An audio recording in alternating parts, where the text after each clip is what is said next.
Henry Duhart, welcome. Hello. I serenade you with a little kind of a quiet, Amazing Grace. So, how is everything, Henry? Everything is going really good. I've been running my campaign for the last few months. We're almost to the finish line, a little bit under 50 days away from the general election. So everything's going really good. I'm learning so much, meeting so many different people, gaining so much knowledge and understanding about things as just a young man growing up in my community. And now realizing how everything's connected. So it's really good, getting a lot of support and just kind of been pushing forward. Yeah, that's great. So let me introduce you to our audience. Henry, I first met Henry in January this year in New Hampshire. He was a young gun and he worked for NGN campaign, and I was a young gun volunteer to canvass for NGN movement. NGN 2020 presidential candidate. So let me read you a short version of Henry's bio, and the longer version is in the description below. You can check out, and also with Henry's social media like Instagram, Twitter information, and also he has a very nice website. Henry Duhart is a 26-year-old young man from Fort Pierce, Florida. He is an individual who never let economic or social predisposition determine the outcome of his life. At such a young, youthful age, Mr. Duhart has been also he has been able to accomplish many things, such as becoming the vice chairman of Florida Young Democrats, the vice chairman of our local DEC, a member of a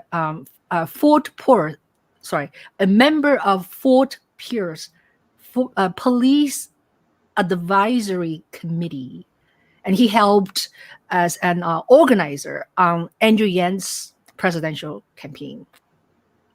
And he also worked on Tom Sawyer's Generation American PAC. So Henry has accomplished so much, and he's only 26 years old. And by the way, your birthday is coming, right? In January. Oh, January. Okay. Oh, so you're a January kid. Okay, you're a January kid. Yeah, me too. So, walk us a little bit. I talked to you a few months ago. I think you were campaigning for the candidate for county commission in district. Was it district 5? Yeah, 5. So tell me a little bit. Educate me, all right? Because I'm not really a politician. So how many people were like competing this position? At a primary? Yeah. Which means basically that there are other people within your party that's running for the same seat. So a primary, of course, is used to decide who gets to represent the party. So I'm a registered Democrat. So in our county, we do run as party. It's not nonpartisan like school board and city races. So when I first started, it was just me. I had at the time I had just accepted the job to work for Andrew Yang for president, and so I decided that before I left that I would announce that I was wanting to run for county commissions after deciding on what I should run for again after I ran back in 2018 for city commissions, District 1 and Fort Pierce. And so I decided to run. I was working for Andrew, and at the time it was just myself and one other opponent. And then by the time January came around, it was three candidates. And then by the time qualifying came, which is basically the deadline to enter, it was 3 candidates. I was the youngest, 26 young Democrat running for office against much older opponents. I think they're both in their 50s. and they were Democrats as well. And whoever got the most on August 23rd would be the nominee. So on the 23rd of August, after so much hard work, we raised close to $14,000 from contributors throughout not only our community and our state, but our nation. And, you yourself contributed to the campaign. I really appreciate it. Jack as well. And so many people I met. The gang definitely supported this county race. So, doing that, I won by about 2,300 some votes over my opponents. So we won by big numbers. We took almost 46% of the vote. And now I'm moving on to the general election, which is on November 3rd against the Republican nominee / incumbent who currently holds the seat. So right now, that's what I'm doing. I'm running a general election, and we're like 50 days or less than 50 days away from electing me as the county commissioner for District 5 here in Steyers County. So that's what I'm doing right now. Wonderful. So now, what are the? Oh, by the way, say hello to Nick and Jack. They're in the audience. What's up, bro? Yeah. Thank you for being there for us. Now, tell me a little bit about strategy-wise. Is it the same or different in terms of a general and primary? Yes, it's a little different because in the primary, you're really just competing amongst your own party. So you're not even really worried about or even can put much energy into other voters or outside of your party, because right now nobody can vote for you. At least in Florida, it's a closed primary. So nobody but people who are registered Democrats can vote for you. So really you just focus on just doing your best within your party, turning out the vote in your party, and make sure your message is heard why you want to be the nominee. And that's a lot simpler, kind of, in the sense of, you're only worried about your party and your constituents.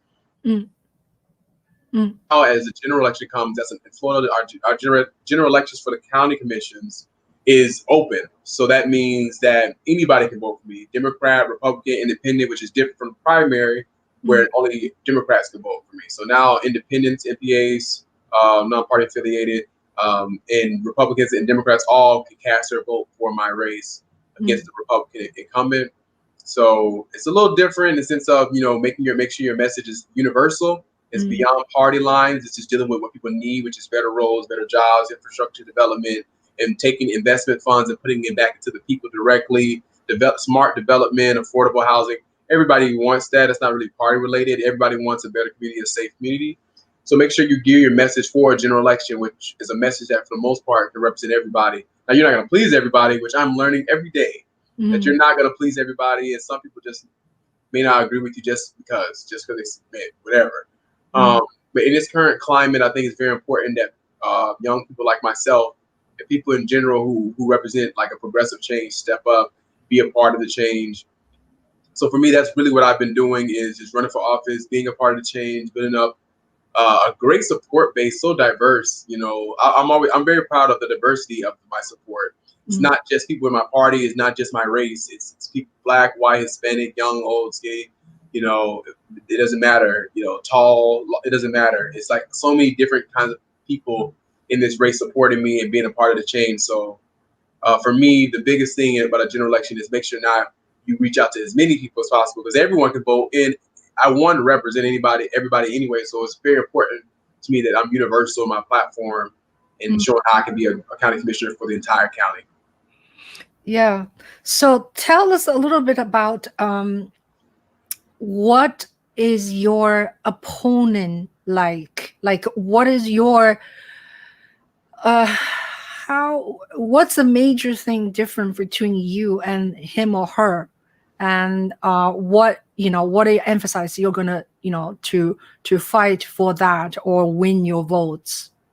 Yes. So the difference between me and my opponent, I would have to say, is my willingness and wanting to listen, even when I'm not correct. A lot of times what we lack in leadership is not somebody who will do something, but somebody who will listen and understand how to take in information. So I believe I take in information, and I'm willing to step into other people's shoes and understand other people's experiences, and especially anybody. It's not just my race. I'm able to step to the experience of most anybody who allows me that space to understand where they're coming from. And that is an important tool we need, ethics, having ethics when you're deciding and you're leading. And I have that. I don't believe my opponent has shown that very well. I think, also that my message goes beyond party lines. I believe that I will make decisions beyond my party lines. I will just make decisions the best of Steyers County, not for the Democratic Party of Steyers County or the Republican Party of Steyers County or the Independents. I don't care. I'm here to make the best decisions for the people in our county, and I think that's what's different about me. I will not allow I won't allow more than usual my party to affect my decision. I'm still who I am, and I want to represent everybody. I think that's different. I think my opponent will make decisions based off of pressures from their party, and also I think I don't just know the issues, but I'm in the communities where these things are happening. So just to know the issue, just to research it on Google, to see it on a video is one thing, but to be a leader that can go into those communities and experience this and know the issues of the people is another big advantage I have over most of my opponents I've ever had. I've always outworked my opponents. That is my thing, and it always is helpful that people underestimate me, and they continue to underestimate me. Every point I've ever had is underestimated very strongly, and they learn a lot of times too late not to underestimate me. So the fact that I never underestimate an opponent, a situation, I never think I know everything is what makes me most valuable candidate, especially in today's time where we need politicians who can listen as much as they can speak. They can listen as well. Yeah, wonderful. So, Henry, your connection sometimes loses. Do you have any other tab open, or you want to close it? Like your internet is a little sluggish. Yeah, I can try to talk just slower. I know when Okay. I talk slower, it's better. Yeah, that's a good idea. You know what? I was thinking last time I also interviewed you a few months ago. I was going to tell you that, maybe just talk a little slower in general, so especially when you become if you become, a full-time politician and you want to talk a little slower. Yeah. But anyway, I wanted to find out, so tell us a little bit about your background. Like, where is this politician thing, like politician or wanting to be a public servant thing come up in your life? Like, can you tell us a little bit about your background, please? So I grew up in Fort Pierce, Florida. I've worked since I was like 15 years old in different jobs. As I grew, I became more of an entrepreneur, especially in college. I really figured out how to take something small, take a small amount of money, invest it in an idea, and then make a profit from it. And so I've always been an entrepreneur. So throughout college, though I held down a regular job, I was always able to create assets for myself through festivals I would throw. I had my LLC, Melanin Fest LLC, back then when I was in college, where I would use my network to throw festivals, music festivals, panel discussions, parties. I did anything I could think about. And I always try to incorporate something like healthy eating in my festivals or mental health at our concerts or whatever. Or, we would do like outreach to the different homeless communities there or at the shelter. I went to Florida A&M University, studied there and that is really where I would say the political part of me, in the sense of my activism, my natural want to help people, which growing up, I've always wanted to help people, but, I guess you consider me a community activist or just somebody who just always wanted to help people, before college. And music was the biggest thing, which opened so many doors for me. And then in college, my want and care for people turned to activism and community service, where even with the jobs I had, I always trying to find a way to serve and to be of service. Or even with the events I would throw, I always try to incorporate resources and things of that nature while in Tallahassee. And then I moved back home. The first time I moved back home, and there's a lot of things that happened, and I just realized how much things hadn't changed, after being gone for so long and traveling all around the country. I just saw that things hadn't changed, and that really upset me a bit. So my activism turned to, what is this political thing? How can I use it? And how can I be a part of it to help make my community better? That happened when I moved back, maybe the first or second time after college, because I went away one more time. And just seeing everything, knowing what can be done and what is chosen not to be done. I don't know, everything that's happened. So it happened in phases. Growing up as a young person, I worked in my entire life from McDonald's on Delaware in my hometown, all the way up to my most recent job was being an operations director for a progressive turnout project, which is a PAC that had about close to $60-70 million and it was distributed throughout 12 states, and I was the operations director for this region. And so I went from working at McDonald's at 15 to building my way up in music, and music is forever taken off. I'm now, of course, doing paid gigs, which is awesome, and getting a good fan base. But then a career created itself for my activism when I realized that what power these politicians have, and if a person like myself got into politics, how I could make a impactful change and not just use it for special interests. So I would say it was a want and love always to work throughout my life, and I've grown. I was a field representative and director in Nashua for Andrew Yang's presidential campaign for 4 or 5 months, which was a great opportunity. And at the time, I was just a young man in my community, and I had got this great opportunity. I had a friend who worked for Andrew Yang. He was telling me, I kept seeing pictures of him up there in New Hampshire. I was like, how'd you get this job? He told me about the process, and I applied, and I was able to get that job. And I had to leave my home. Yes, there's been times where I had to leave home to go get this information. So I've always been accepted. I've always received so many opportunities my entire life. So I think that's what has brought me to where I am. And I take it and I learned. So I got an opportunity to work for Andrew Yang. I think it was like October or something like that when I found out. And I went and worked for him. I had to leave home. I was originally on a police advisory committee, and I had to, I was doing a lot of service back home, but I couldn't miss this opportunity to work on a presidential campaign and learn and bring that back.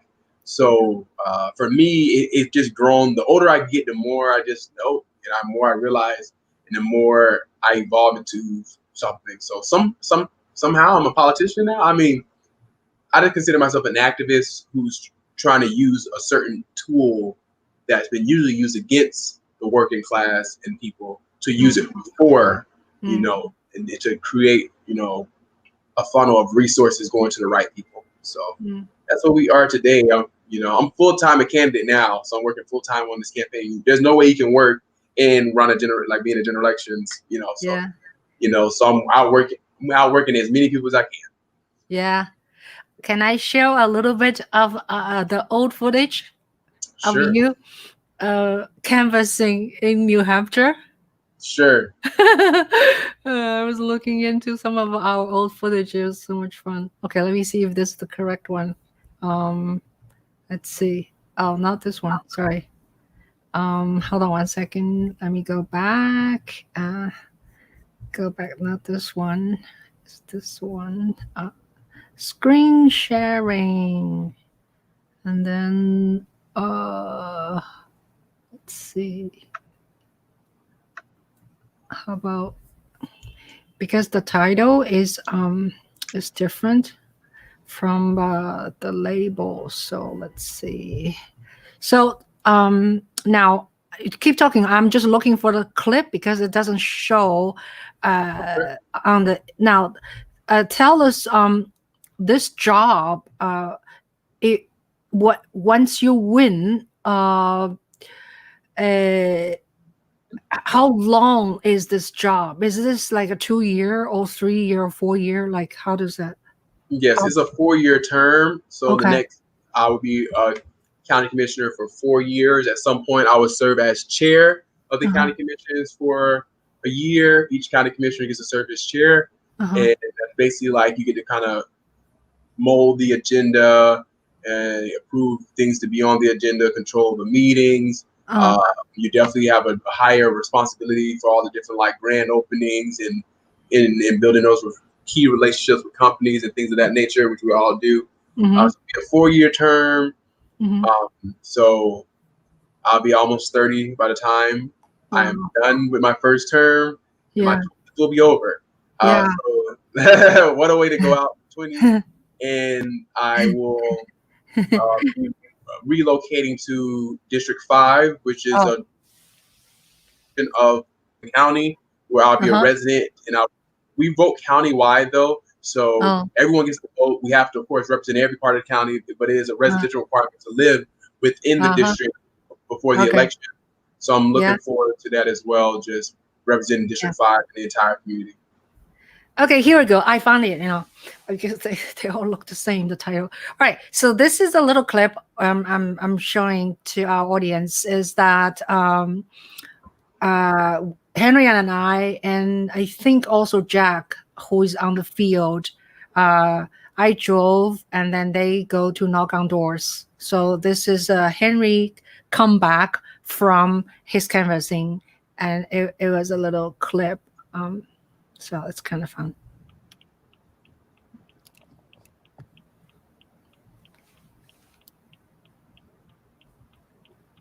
I really don't like snow. The only thing I hated about it was the snow. I like the snow. This is not good.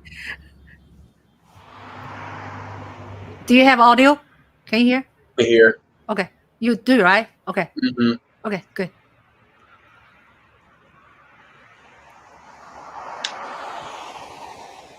She was nice. Yeah? Yeah, she was nice. Oh, yeah? Here. Any good conversations? So far I had like a lady who knew who Yang was. She liked some of her policies. She wanted to like see how tonight goes with the caucus. And then, she's just, a lot of people in New Hampshire are very undecided, but she had good things to say about him. I wasn't even really thinking about the fact that I'm out of office at this point. Not home. There was this one house with a cat that was pretty scary, but I knocked on it anyways. The cat kind of like came up to me and clawed. But Yeah, I remember that cat. It like just looked at me Where you grew up? like it was gonna bite me or something. Fort Pierce, Like, Florida. that's scary. It's a small town. Oh, Jack's house. Yeah, so this is a nice setting, right? Jack decorated the whole place. Pretty cool. I told Jack I'm coming back and I'm About staying for like a week. 45,000, Yeah. Everybody Yes. Yeah, so I missed the Chinese New Year we did too. It was great. I'd say Oh, I love this. late 2019, early It's great food. yeah, thank you. So that's a little clip I want to share with everybody. And so yeah, and you are a singer. And now, do you always know how to sing like before even you get professional trained? Mm-hmm. Yeah, I mean, and most people in my family are musically inclined in some kind of way. So as long as I can remember, I've been able to sing since like I can remember. I mean, there's videos of me singing like at like 3 or 4. I've been in chorus my entire life. Every year I go into my elective was chorus, elementary school, middle school, high school. I've done all the big like all state and solo and ensemble stuff. Like I've done that my whole life in classical, operetics, as well. Pop R&B, mostly in gospel, but then in middle school, I had my chorus teacher, Miss Kathy Osking. She really kind of like, showed me a world of Broadway and operatic sounds and Pavarotti and things of that nature. And so she really inspired me to just love the art of music and Eric Whitacre. And I love all these things. Mm. I mean, Jack knows I used to listen to like, Jack was like, I never know what you're going to listen to here. I listen to like soul rock music, then I listen to a trap song, then I'll go play some Pavarotti, and I'll play October Nights by Eric Whitacre. Yeah. You never know what I'm playing because I just love music. I love sounds, and so I'm aware of music sounds, and I've done music my whole. That's something I've always been able to do music. It's always come first nature. There's never been a time where I never remember learning how to sing. I just remember always knowing how to sing. Always loved music. So that's just that's one of the things. Music is the most natural thing to me. Yeah, you wouldn't want to sing. You don't feel too good because you yell Yeah, I've been too much. campaigning. Yeah, you yell too much. But let me find our clip because I have I found the clips of you singing. Okay, all right. This one is me singing at FAMU2 on YouTube. Yeah, I know. This one is a June. I interviewed you on June 1st, live, and you just casually open your mouth, and it's just. Wait, do I have any audio? Let me think. Can you hear? Oh yeah. Okay.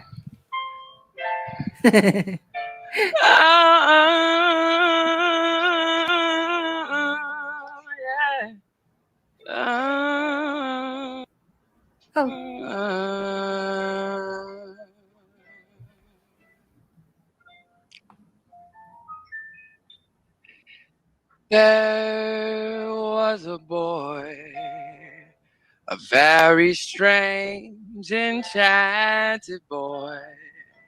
They say he wandered very far over land and sea. A little shy and sad of eye, but very wise was he. And then one day, one magic day, he passed my way. And though he spoke of many things, fools and kings, this he said to me: the greatest thing you'll ever learn is just to love and be loved in return.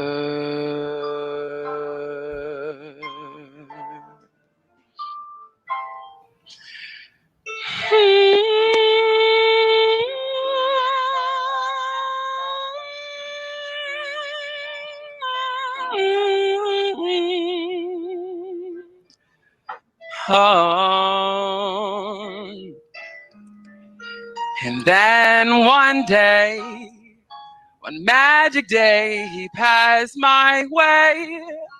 And though he spoke of many things, fools and kings, this he said to me: the greatest thing you'll ever learn is just to love and be loved in return.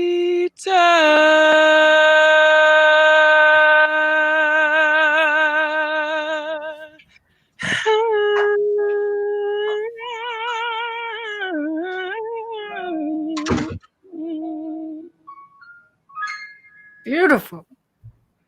Beautiful. Absolutely beautiful. Yay. Do you miss? Yeah, you yell so much now. Wait. I'm playing my old one. Let me stop that. Okay. So anyway, thank you so much, and that was beautiful. Now, do you miss singing? Do you practice singing at all these days? Oh yeah, I sing all the time still. Okay. Okay. That's the reason I'm saying. Okay. I have a band as well now, so we rehearse. Like we're rehearsing tomorrow. Oh, okay. So that's why I gotta try to get my voice together. Oh, okay. We're working on a project. We're doing like a 6-track project, and then we're gonna release a single and video probably in October. Yeah. So I mean, music is my life. I've always wanted to do music as like a career. Like wake up, sing, wake up, get paid to sing, record, travel. I love the stage. So yeah, I get music all the time. I'm always listening. I have a band now so now I get to practice all the time with the band. They're really great guys. They understand what we're doing, why we're doing it, and they're very focused. Kai Evans, got Kyle on drums, Evans on bass, Andrew on guitar, Gmar on keys. So we're really great. I think we had our first show like 2 weeks ago, which was a great experience. Went live on Facebook with that. The video should be out soon. That was awesome. It was a nice packed house. Everybody had masks, sanitizer, but we had a great show during the pandemic, and it was great. So I'm always doing music. I can't give up. I can give up a lot of things. I can't give up. Yes, that's And I great. won't. So Jack made statement here. Can you see? Jack said, Henry, how to help people channel their frustration during this period of terms of unnecessary police violence towards Black people. Yes, yeah. So one of the things that I plan on doing once elected is to start conducting these type of open dialogues, both on YouTube, shooting videos, and hopefully soon in person. They used to do it very well back in the 60s and the 50s. They would have people of all races come and have a very intellect type of conversation, like James Baldwin, Giovanni, Langston Hughes, Malcolm X, MLK, Medgar Evers. And there would also be white constituents who would have an open dialogue, about race relations currently existing. I think the first step, to be honest, that I'm finding even as a black candidate is the resistance to having that open dialogue most people have still to this day. And I think the solution is somebody who can initiate creative conversations and productive, informative conversations. So for me, I want to be very keen on using my platform and the connections that I'm going to have, in the county commissions to create as many spaces of an open dialogue about race. The fact that we never dealt with it as a country, the fact that that's why it's still here. Trump did not create it; he just ignited it and allowed and voted what was already there. We have to deal with this issue as a country. My generation, I believe, we can't even begin to want to carry this on because we didn't grow up like that. We grew up in a very diverse community. We grew up with interracial marriages. We grew up with interracial friendships. We grew up, going to the same schools with each other, eating with each other. So it shows you that this kind of mindset is something that is taught. It's not natural for people to hate or dislike each other because of the color of their skin. But to also not speak on it is also part of the problem. For you to think that you should shun someone who's speaking on their issues, what they've gone through, you're also part of the problem. Because people need to be able to speak and voice their experience, especially black people, especially minorities, especially black and brown people. And what I do love is the openness, especially young whites, Americans and whites of my generation, young whites of my generation, understanding what we're talking about. To not feeling the need to say all lives matter when we say Black lives matter. There are a lot of young white Americans who, and that's, I guess, the benefit of probably why so many people, especially from the South, didn't want integration because they knew what long-term that would mean. That would mean long-term my grandkids and my great-grandkids will be raised in an environment where hate wasn't taught because of color. And that's shown in my generation to where young white males understand and females understand what we're going through. They walk with us. They understand why we have to say Black Lives Matter. We don't got to explain this to them. They're not protecting their uncles, their aunts, or whoever is racist. Because a lot of times what we find is that there is racism, but when we point it out because it's someone or a relative, because that's honest. A lot of my young, a lot of my white friends probably have older siblings older family members who are racist. That's something that's real.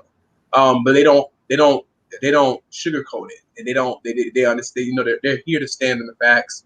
So I think the best thing that can happen is already happening, which is a discussion. And also, even better, the best thing anyone can do if they are racist is to show that they are, to stop hiding it.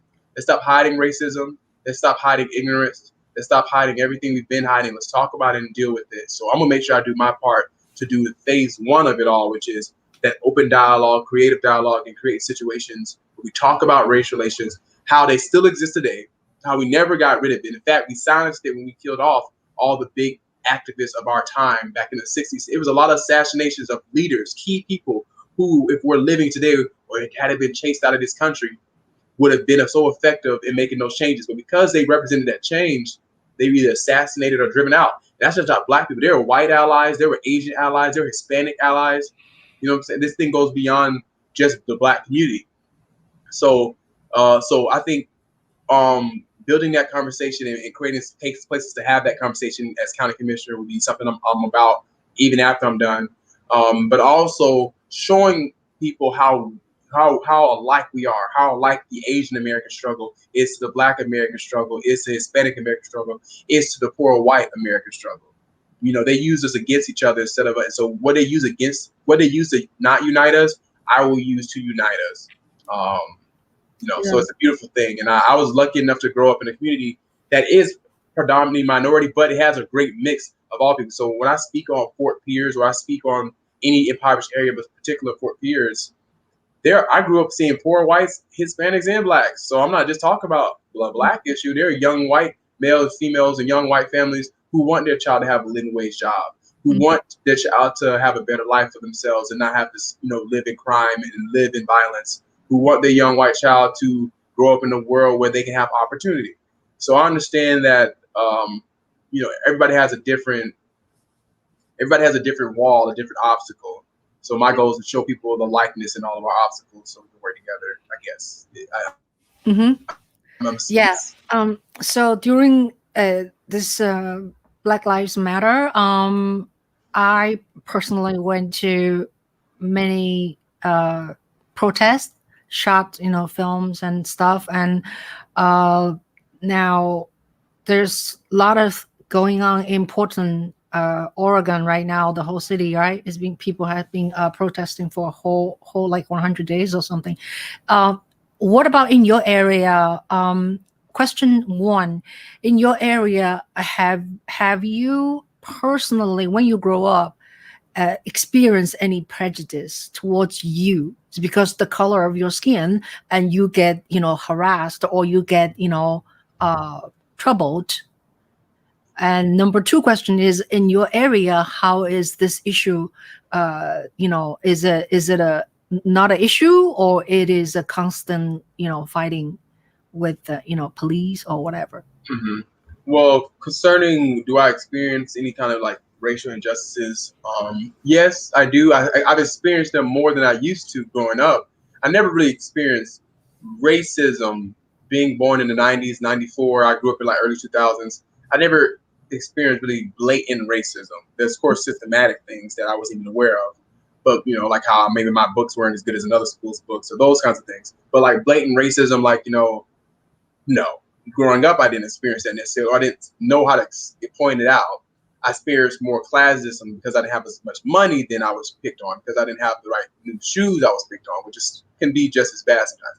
Now, since I've decided to run for office, I've experienced a lot of different things I would say is racism.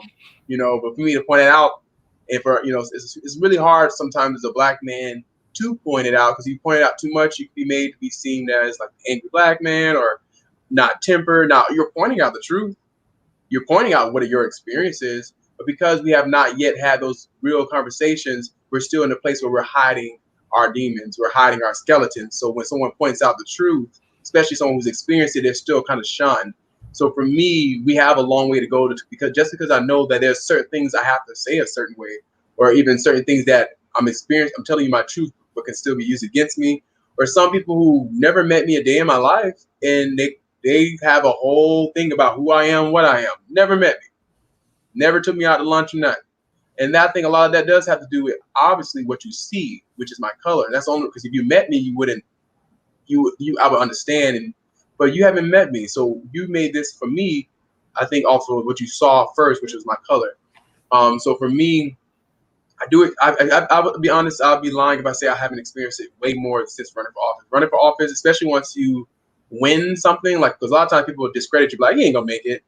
He ain't gonna, and you make it, and then for whatever reason it brings even more pressure. But for all the few experiences with racism I've experienced on my campaign cycle, so much love I've experienced, even more love from white friends, Black friends, Hispanic friends. It doesn't matter.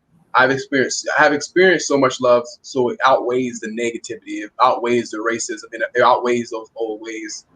So it does exist, and I love to talk about how the fact it does exist, because people love to talk about how it doesn't, and that is the wrong way to go.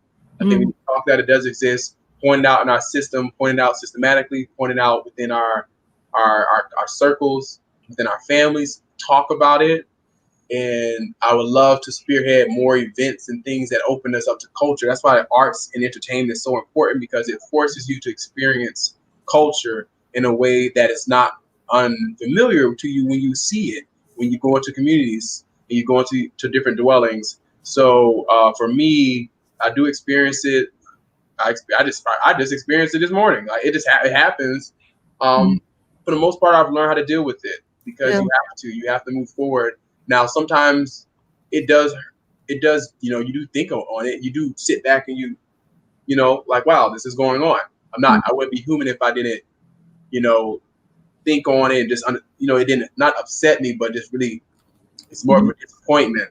Yeah. So I do feel that, but for the most part, I ignore it or I jiff it. People don't like me jiffing. I jiff if it's like something very like you're trying to like something I know you're saying just to make me angry. I'll just send like a jiff to saying like "good day" or something. Yeah. So our friend Nick have a question for you. What is the most important issue to Fort Pierce residents that you are running to address and solve? Yes. So my county consists of 2 major cities and a couple other communities, which is Fort Pierce, Port St. Lucie, St. Lucie West. We got St. Lucie Villages, Lakewood Park. We got White City. So my county exists of 2 major communities, which one being Fort Pierce, other being Port St. Lucie, and then other smaller communities, some developing to become larger communities like Lakewood Park and Traditions. And what I see specific for Fort Pierce is what I see for the entire county, which is the need for living wage jobs. They don't need before you bring in all the fancy stuff, before you bring in all the fancy restaurants, before you bring in all the nice hotels, before you bring in the golf courses, and before you bring in all the new fancy stuff, let's bring in real jobs for people so that they can enjoy these things. So they're not displaced when you bring these things that are supposed to actually help the community. But if you bring certain things in too soon before fixing the actual problem, that's where you get that pushing out of people of all races. Because gentrification knows no color. Now, it happens to disproportionately affect minorities, because a lot of times they're not involved in the political structure in the way this is happening. You got to be at the table to know. A lot of times, the reason why we don't get a good piece of the pie is because we're not at the table when they're deciding things politically, which in return has an effect in gentrification, so it's important for me to get in office so I can keep my constituents at the table, keep them informed, and see things ahead of time so I can be like, oh, we need to know about this. We need to stand against this, or we want this, but not right now. You need to give me a better job first before you put this in my community, raise my property values, push me out. Because that's how it happens. We bring in all these great things, and I see it happening in Fort Pierce every day. Gentrification is happening every day in Fort Pierce. Everybody knows it. Everybody knows it, so I can say that out loud. Everybody knows gentrification is happening in Fort Pierce every single day.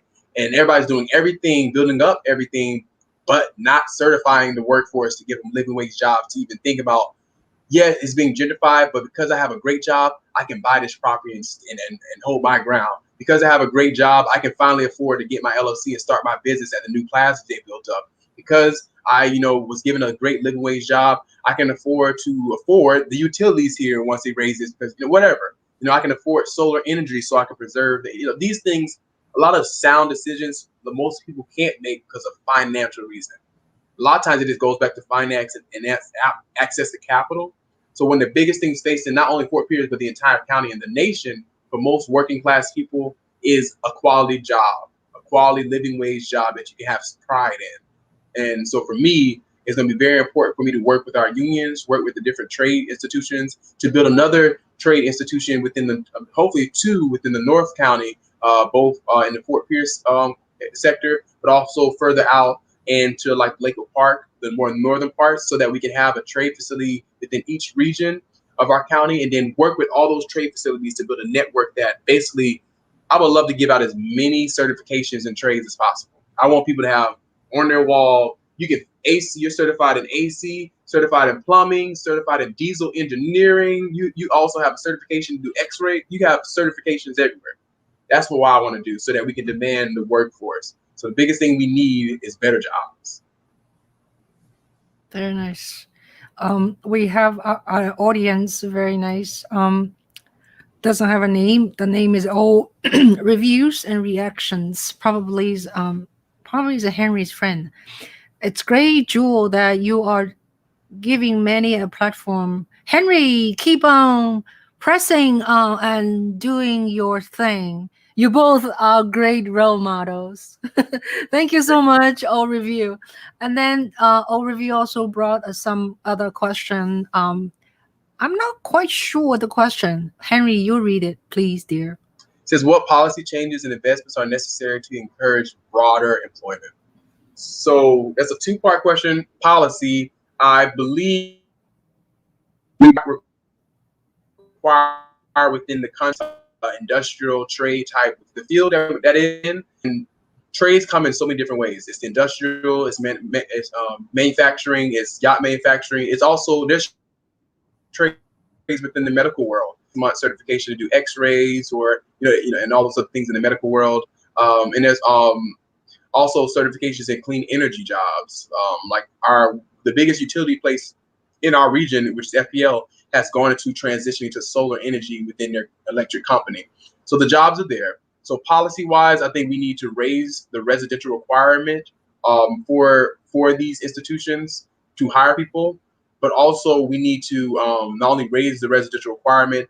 I'm also very much so for making sure we certify that workforce. So if we're gonna make it that you hire people, but we also have to have the people to hire. We can't force people to hire 60% of your company have to be residential requirement, but we don't got the workforce. So that's why I want to work very hard within the first year, or in first and second year, to work with our institutions, build maybe 2 more institutions to make sure we have a trading facility within each region of our county, and make sure we build the workforce, which is my platform, so that we can meet that want from the companies for 60%, 50% residential requirement, with the fact that we help you guys as well. We invested, and I would love to we got a lot of places that we can invest money back. We have an investment fund.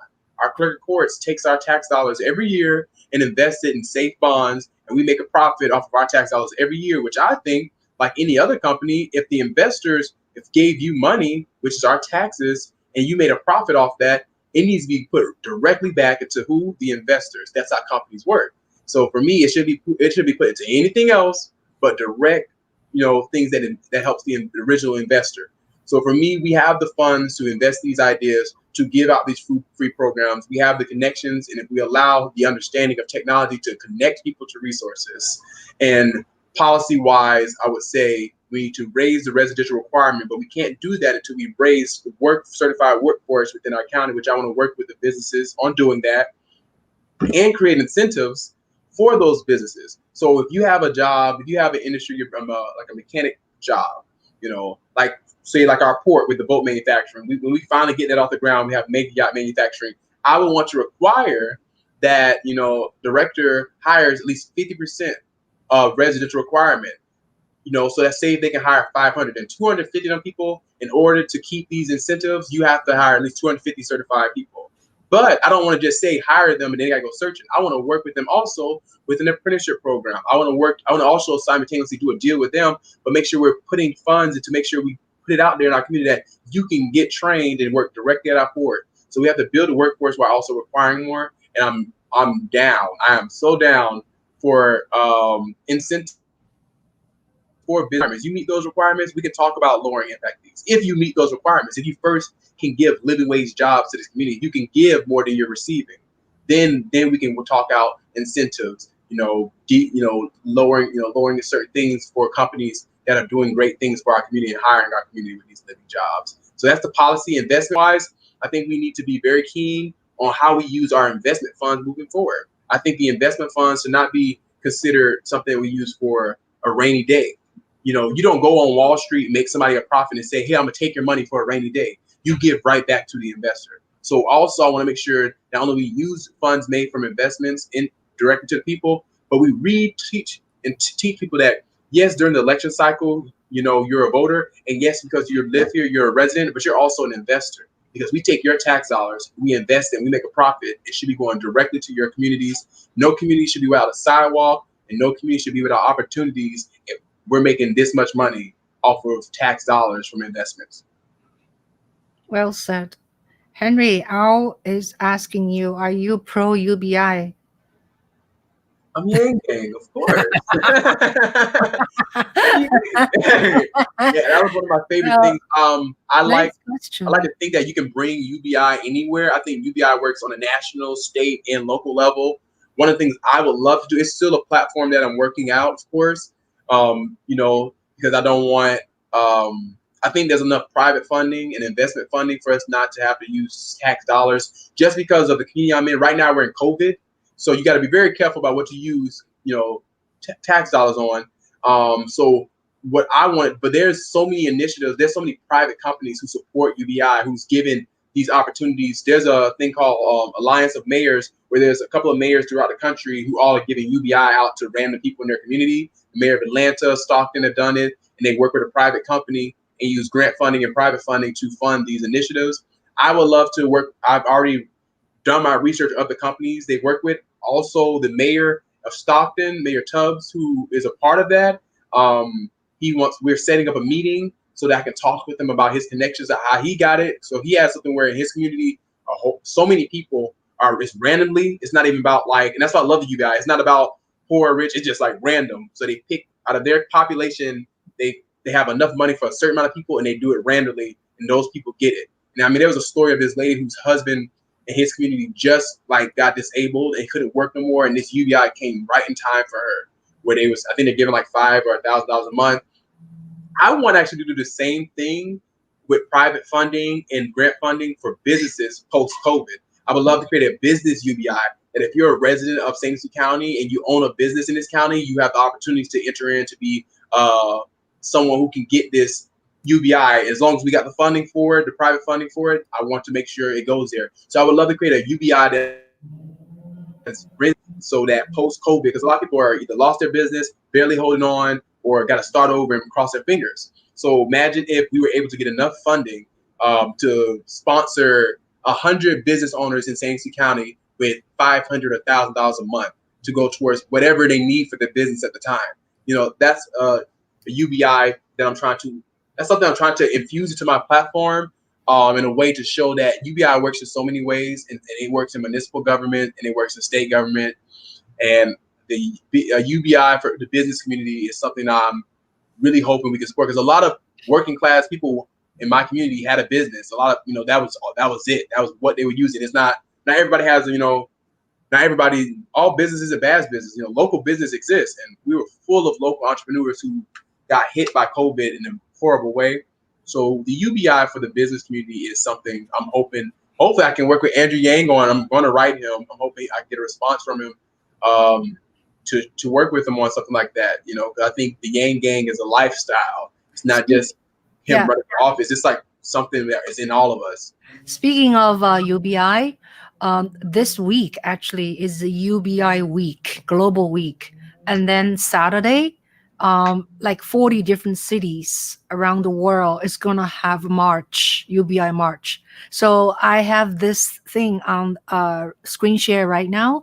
Saturday, 1:00 in New York City, we have a bike parade, because we wanted to, have socially distancing, we don't want to gather too close to each other. So every city is a little different.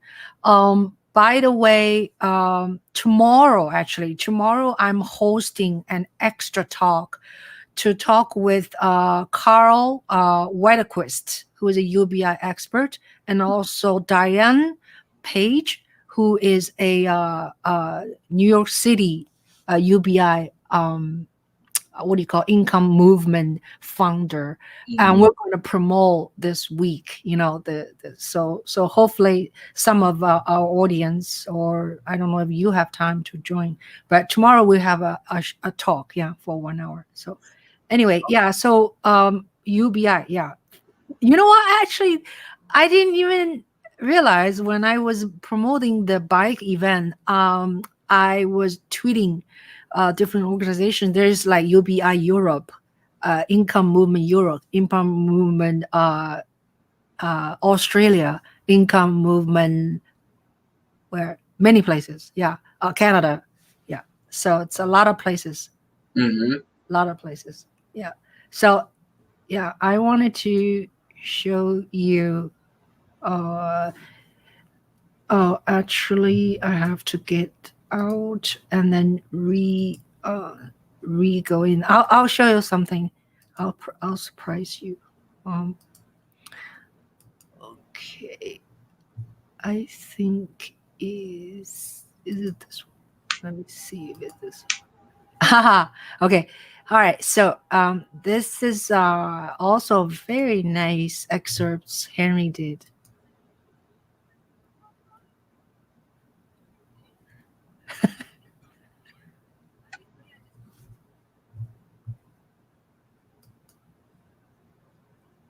Can you hear?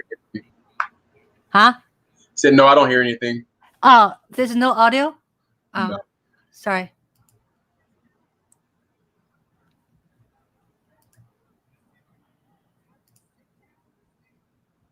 Sorry. Sometimes. Okay. Okay. Hold on.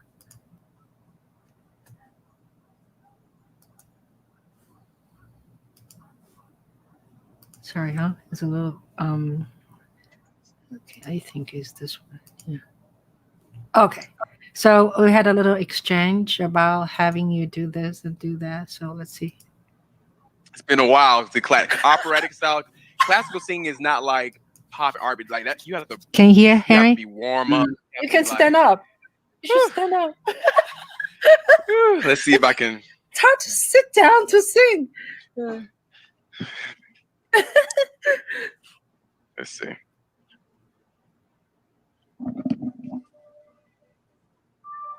Okay, I can hear. Nessun dorma, nessun dorma.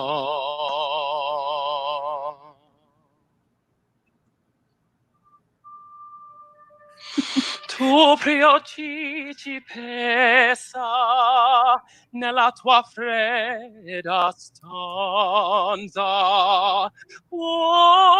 dire stelle che tramano d'amore e di speranza.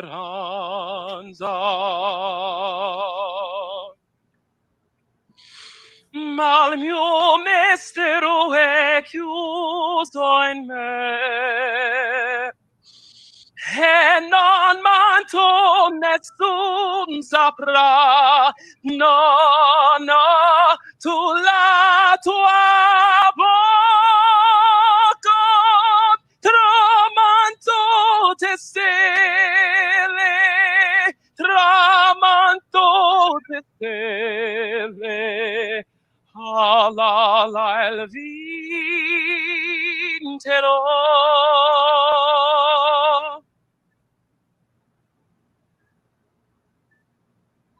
Fide vacchio scriao di pezze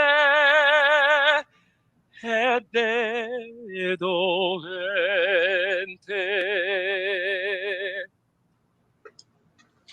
Ma il mio mistero è chiuso in me e non manto nessun saprà. No, no, tu la tua bocca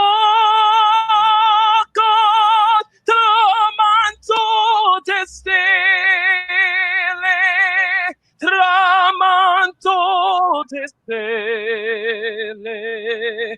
La il vincerò,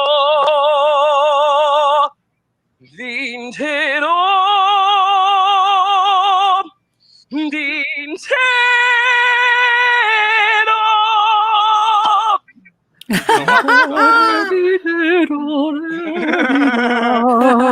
As a chorus. I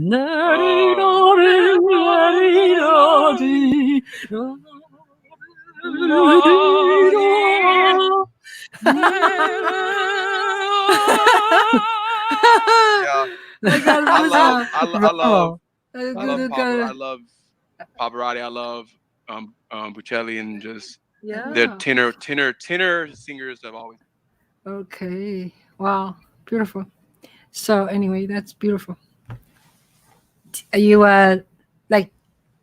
Do you find yourself like you can still sing like this now, or you can sing, or is it because you didn't practice, or you can sing better? Like, do when you listen to yourself, sometimes I'm very critical about my own playing. When I listen to something, that I was like, that was not bad, or that sucked, No, you're always getting better. You're always getting better with music. For me, music has always been second. Like, it's always been not easy, but it's something that I can do very well. So it's more so about practicing for me. I'm always like my biggest critic with my music. I think I'm always going to be like that. I think musicians are always very hard on themselves.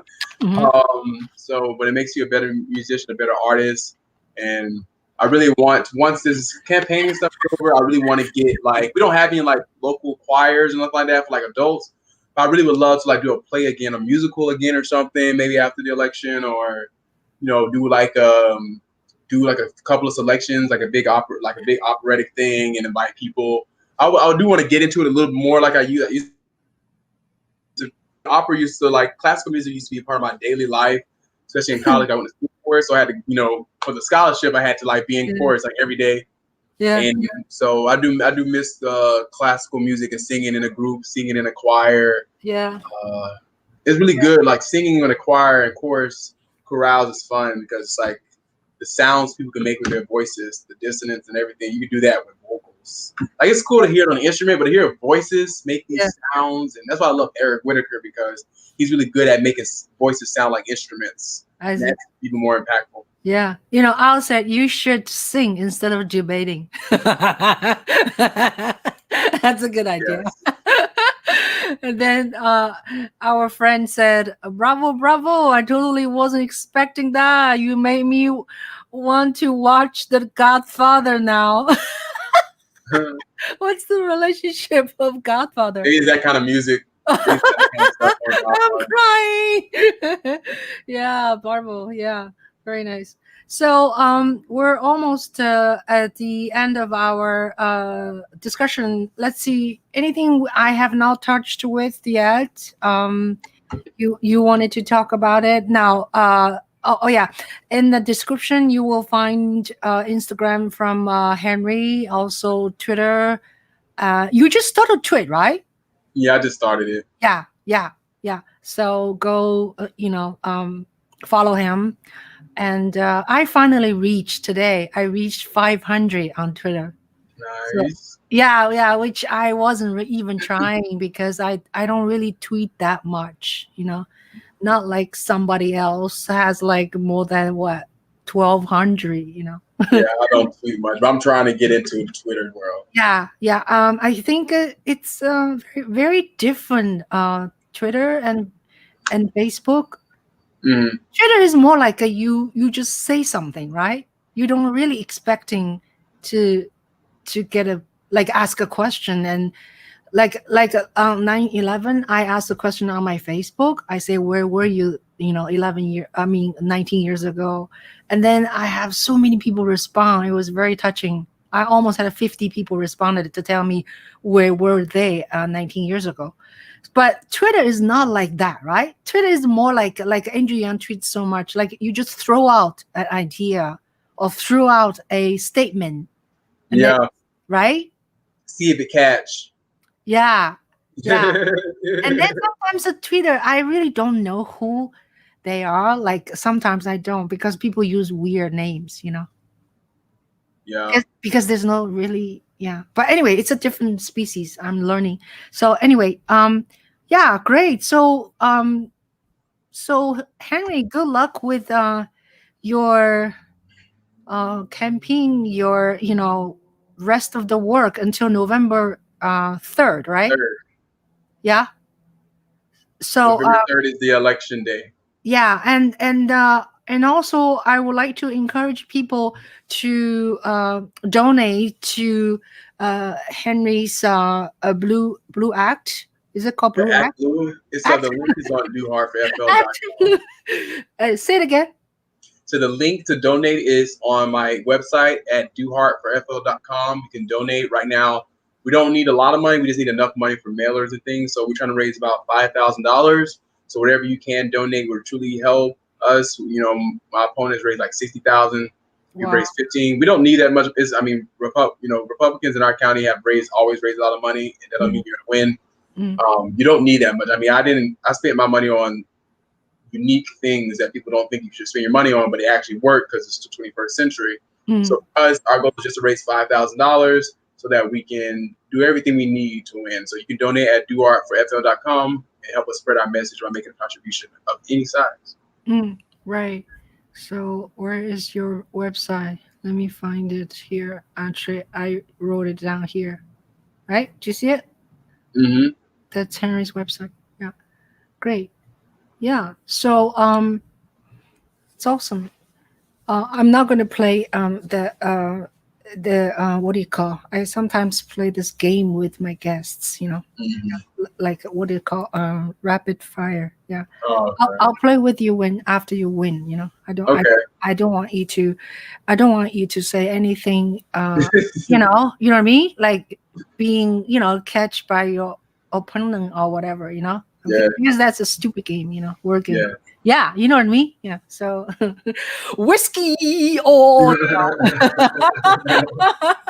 but anyway, yeah. So yeah, so keep us updated and keep up the great work. And I watch you, a lot on Facebook, and you're very active on Facebook, and so that's great. And so I'm sure, yeah. Do you have anything else you wanted to tell us?